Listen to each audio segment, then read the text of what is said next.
ಇನ್ನು ನೀವು cooling glass different coloured glass ಹಾಕೊಂಡ್ರೆ ನಿಮಗೆ ಡಿಫ್ರೆಂಟ್ ಕಲರ್ ಕಾಣುತ್ತದೆ. ಹಾಗೆ ರೇಡಿಯೋ ಮತ್ತು ಆಪ್ಟಿಕಲ್ ಒಂದು ಎಕ್ಸಾಂಪಲ್ ಇದು ಅಷ್ಟೇ. ಹಾಗೆ ಎಕ್ಸ್ರೇ, ಹಾಗೆ ಇನ್ಫ್ರಾರೆಡ್ ಎಲ್ಲ ನೋಡ್ತಾ ಹೋದ್ರೆ ಇನ್ನೂ ಬಹಳಷ್ಟು ತೋರಿಸ್ಬೋದು. ಅದಕ್ಕೆ ಸಮಯ ಹೇಳಮ್ಮ,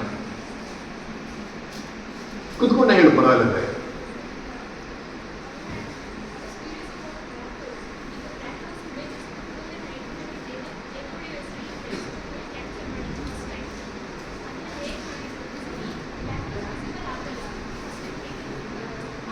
We will talk about it maybe on a one-to-one basis. Okay, it's a very good question. ಅವ್ರು ಕೇಳ್ತಾ ಇದ್ದಾರೆ, ಬ್ಲ್ಯಾಕ್ ಹೋಲ್ ಅಂದ್ರೆ ಸರ್ ಏನು ಬರೋದೇ ಇಲ್ಲ, ಬ್ಲ್ಯಾಕ್ ಹೋಲ್ ಅಂದ್ರೆ ಎಲ್ಲ ತಾನು ಎಳ್ಕೊಳತ್ತೀಯ ವಿನಃ ತನ್ನಿಂದ ಹೊರಸೂಸಕ್ಕೆ ಏನೂ ಬಿಡಲ್ಲ. ಈ ಬ್ಲ್ಯಾಕ್ ಹೋಲನ್ನ ಹೇಗೆ ಒಂದು ಇಮೇಜ್ ಮಾಡಿದ್ರು ಅಂತ ಕೇಳ್ತಾ ಇದ್ದಾರೆ. Very good question. ಅದನ್ನ ಹೇಗೆ ಇಮೇಜ್ ಮಾಡಿದ್ರು, ಯಾರು ಇಮೇಜ್ ಮಾಡಿದ್ರು ಅನ್ನೋದು ಇಂಪಾರ್ಟೆಂಟ್. ಅದು ಆಕ್ಚುಲಿ ಬಹಳಷ್ಟು ರೇಡಿಯೋ ಟೆಲಿಸ್ಕೋಪ್ಸ್ಗಳನ್ನು ಉಪಯೋಗಿಸಿ ಮಾಡಿದ್ರು. ಅದು ಕೇವಲ ಒಂದು ಜಾಗದಲ್ಲಿ ಅಲ್ಲ, ಇಡೀ ಪ್ರಪಂಚದಲ್ಲಿ, ಈವನ್ ಭಾರತದಲ್ಲಿ ಕೂಡ ಆನ್ಲೈನ್ ಅಲ್ಲಿ ಲಡಾಖಲ್ಲಿ ಇರ್ತಕ್ಕಂಥ ಒಂದು ಆಪ್ಟಿಕಲ್ ರೇಡಿಯೋ ಟೆಲಿಸ್ಕೋಪ್ ನ ಉಪಯೋಗಿಸಿ ಮಾಡಿದ್ರು ಅದೆಲ್ಲ. ಸೊ ಹೇಗೆ ಮಾಡಿದ್ರು ಅದನ್ನ ಆಮೇಲೆ ಆದ್ರೆ ನಾನು ನೀನು ಮಾತಾಡ್ತೀನಿ, ಓಕೆ? ಅಥವಾ ಸಣ್ಣದಾಗಿ, ಇಲ್ಲ ತುಂಬಾ ಕಷ್ಟ ಆಗುತ್ತೆ ಎಲ್ರಿಗೂ ಅರ್ಥವಾಗುವ ಹೇಳೋದು. So that's what the radio is. So you start seeing things which you don't see others. So ನಮ್ಮ ಭಾರತದಲ್ಲಿ ಕಟ್ಟಿರೋ ಟೆಲಿಸ್ಕೋಪ್ಗಳು ಯಾವ್ದಾದ್ರು ನೋಡಿ ಹೀಗೆ. ಯಾಕೆ ಅಂದ್ರೆ ಇಲ್ಲಿದೆ ನೋಡಿ, ನಾವು ಆಕಾಶ ಕಾಯಗಳನ್ನು ನೋಡಿದ್ರೆ ಇವತ್ತು multi wavelength astronomy, revealing the universe in all of it's light. ಇದು ನೀವು ಡೀಪ್ ಸ್ಕೈ ಆಪ್ಟಿಕಲ್ ಅನ್ನು ನೋಡಿದ್ರೆ ಹೇಗೆ ಕಾಣುತ್ತೆ, ಇದು 2 ಮಿಲಿಮೀಟರ್ 2 ಮ್ಯಾಸ್ ಅಂದ್ರೆ ಇನ್ಫ್ರಾರೆಡ್ ಅಲ್ಲಿ ನೋಡಿದ್ರೆ ಹೀಗೆ ಕಾಣುತ್ತೆ, ರೇಡಿಯೋದಲ್ಲಿ ನೋಡಿದ್ರೆ ಹೀಗೆ ಕಾಣುತ್ತೆ. ಆಮೇಲೆ ಸೊ ಒಂದೊಂದು ಆಪ್ಟಿಕಲ್ ಒಂದೊಂದು ವೇವ್ಲೆಂತ್ ತರಂಗಾಂತರದಲ್ಲಿ ನೋಡಿದ್ರೆ ನಮ್ಮದೇ ಮಿಲ್ಕಿ ವೇ ಆಕಾಶ ಗಂಗೆ ವಿವಿಧ ರೂಪಗಳಲ್ಲಿ ಕಾಣಿಸ್ಕೊತಾರೆ. ನಿಮಗೆ ನವರಾತ್ರಿಯಲ್ಲಿ ದುರ್ಗೆ ಎಷ್ಟೊಂದು ತರದಲ್ಲಿ ಪೂಜೆ ಮಾಡ್ತೀರ ನೀವು ಅವಳನ್ನ. ನವರಾತ್ರಿಯಲ್ಲಿ 9 ತರ ಪೂಜೆ ಮಾಡ್ತೀರ. 9 ಡಿಫ್ರೆಂಟ್ ವೇವ್ಲೆಂಟ್ಸ್ ಅಲ್ಲಿ ನೋಡಿದ್ರೆ ಆಕಾಶ ಗಂಗೆ ಬೇರೆ ರೀತಿಯಲ್ಲಿ ಕಾಣಿಸ್ಕೊತಾಳೆ. ತನ್ನ ಒಳಗಿನ ಹಲವಾರು ಗುಟ್ಟುಗಳನ್ನು ನಮಗೆ ತೋರಿಸ್ತಾರೆ. ಸೊ ಅದನ್ನೇ that's what I wanted to ಸೇ.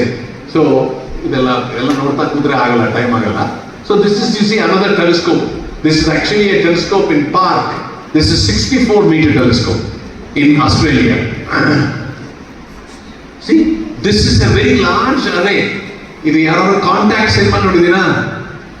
ಯಾರು ನೋಡಿರ್ಲಿಕ್ಕಿಲ್ಲ, ಆದ್ರೆ ನೋಡಿ ಕಾಂಟ್ಯಾಕ್ಟ್ ಅಂತ. ಇದು ನೋಡಿ 23 ಸುಮಾರು 20 ಕಿಲೋಮೀಟರ್ ಇದೆ. ಅಬ್ಬಾ ಎಂತ ದೊಡ್ಡದು ಇದು. ವೆರಿ ಲಾರ್ಜ್ ಅರೇ ಅಂತ ಹೇಳಿ ನ್ಯೂ ಮೆಕ್ಸಿಕೋ ಸೊಕಾರದಲ್ಲಿ. ಸೊ ಇದರಿಂದ ಬಹಳಷ್ಟು ರೇಡಿಯೋ ಆವಿಷ್ಕಾರಗಳನ್ನು ಮಾಡಿದ್ದಾರೆ. Next slide. ಇದು one of the world's largest radio telescope. This works at what ಎಷ್ಟು Green Bank telescope operating frequency range 2 metre 2.6 metre. ಎಲ್ಲೂ ಬರದೇ ಇಲ್ಲ ನಾನು ಎಷ್ಟು ಅಂತ. This is Green Bank telescope. ನೋಡಿ ಮನೇಲಿ ಬರ್ಕೊಳ್ಳಿ Green Bank radio telescope. Green Bank one of the world's largest telescope, single dish telescope. ಎಲ್ಲ ಬರ್ತಿದ್ದೀನಿ 100 ಮೀಟರ್ ಅಂತ. ಇಲ್ಲಿದೆ at 3 metre wavelength 100 metre telescope. Thank you. ಸಿ ಮೇಸ್ಟ್ ನೋಡ್ಲೇ ಇಲ್ಲ, ಪೆದ್ದ ಕಣ್ಣು ಕಾಣಿಸ್ತಾ ಇಲ್ಲ ಅರ್ಜೆಂಟ್ ಅಲ್ಲಿ, ಯಾಕಂದ್ರೆ ನಾನು ಇನ್ನೂ ಸ್ಲೈಡ್ ಜಾಸ್ತಿ ತೋರಿಸ್ಬೇಕು ಅಂತ. ಸೊ ಇದೆಲ್ಲ ಬೇಡ, ಉದಾಹರಣ ಇದೆಲ್ಲ ಬೇಡ, ಇದು ಬೇಡ. ಇದು ನಮ್ಮದೇ ದೇಶದಲ್ಲಿ ಕಟ್ಟಿರ್ತಕ್ಕಂಥ ಟೆಲಿಸ್ಕೋಪ್. ನೀವು ಸಾಯಿಬಾಬಾ ಅಂದ್ರಲ್ಲ ಎಲ್ಲರೂ. ಸಾಯಿಬಾಬಾ ಎಲ್ಲಿದ್ದಾನೆ ಹೇಳಿ? ನೀವು ಸಾಯಿಬಾಬಾ ನೋಡ್ಬೇಕು ಎಲ್ಲಿ ಹೋಗ್ತೀರಾ? ಶಿರಡಿ ಹತ್ರ ಇನ್ನೊಂದು ದೊಡ್ಡ ಊರ ಹೆಸರೇನು ಹೇಳಿ? Nashik is another place.